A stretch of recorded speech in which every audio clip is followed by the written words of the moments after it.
Hello tout le monde, j'espère que vous allez bien. Bienvenue dans cette nouvelle vidéo de 5 sources de revenus, dans laquelle nous allons parler des 7 sources de revenus que les millionnaires ont dans leur vie. On dit que le millionnaire moyen s'est enrichi en multipliant les sources de revenus. Il y aurait selon certains 7 sources différentes de revenus qui accélèrent l'enrichissement. Un millionnaire a en moyenne 7 sources de revenus. Warren Buffett en a 92 et Bernard Arnault en a 75. Avoir plusieurs sources de revenus te permet de te sécuriser financièrement. Nous avons 2 types de sources de revenus, celles qui sont passives et celles qui sont actives. Commençons par la première source de revenus qui est commun à nous tous, le salaire. La personne moyenne n'a généralement qu'une seule source de revenus qui est habituellement son travail de salarié. C'est ce qu'ont aussi les infirmières, les médecins, les PDG, car ils sont salariés d'une entreprise. Tu as cette source de revenus en contrepartie de ton temps. En d'autres termes, tu échanges ton temps contre de l'argent, ce qui est appelé un revenu actif.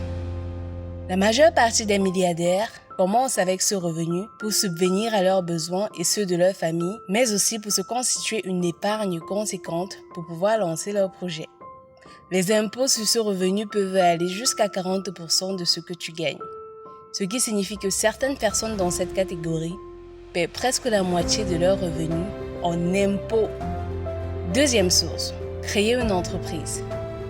C'est le revenu qui est produit en vendant des produits ou des services. Dans cette catégorie, nous passons de salariés à entrepreneurs. Avant, pour créer une entreprise, il fallait un investissement important pour acheter ou fabriquer des produits. Mais c'est devenu beaucoup plus facile ces dernières années avec l'aide d'Internet. Que vous vendez un produit physique ou un produit numérique, si vous vendez un produit à un prix plus élevé qu'il ne l'est, qu'il vous faut pour le fabriquer ou l'acheter, vous faites un revenu lucratif. Maintenant, cela peut être un revenu actif ou un revenu passif, en fonction de votre modèle d'entreprise si vous fabriquez des choses vous-même et les vendez, alors ce n'est plus un revenu actif, c'est un revenu passif. La troisième source de revenus, investir dans les établissements en bourse. Un ETS est un fonds d'investissement composé d'actions ou d'obligations provenant de plusieurs centaines d'entreprises. Ils permettent d'investir instantanément et simultanément dans des centaines, voire des milliers d'entreprises. Quatrième source de revenus,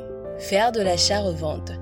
Cette activité permet par exemple d'acheter des appartements, des maisons, voire des immeubles, des voitures et de les revendre avec une grosse plus-value. Par exemple, si vous avez acheté un bien immobilier pour 180 000 € et que vous le revendez pour 250 000 €, vous avez réalisé 70 000 € de plus-value. Et ce n'est pas rien, n'est-ce pas? Cinquième source de revenus, toucher des royalties. Il existe diverses formes de rémunération. Le plus souvent, elles s'effectuent via un salaire, un solde ou des honoraires. Cependant, les royalties constituent aussi un revenu pour certaines branches d'activité. Le pourcentage varie de 1 à 12% selon les enseignes et les activités. Le montant de royalties est calculé en fonction d'un pourcentage du chiffre d'affaires réalisé par l'activité. Par exemple, si tu écris un livre ou si tu produis une chanson, tu toucheras à vie un pourcentage sur ce que génère ton travail sur le livre ou la musique. Un autre exemple, le livre Père riche, Père pauvre de Robert Kiyosaki est paru en 1997. Depuis 25 ans, l'auteur continue à toucher des royalties de son travail. Sixième source de revenus, avoir des revenus passifs comme les loyers immobiliers. Des millionnaires ont au moins des biens immobiliers qu'ils mettent en location.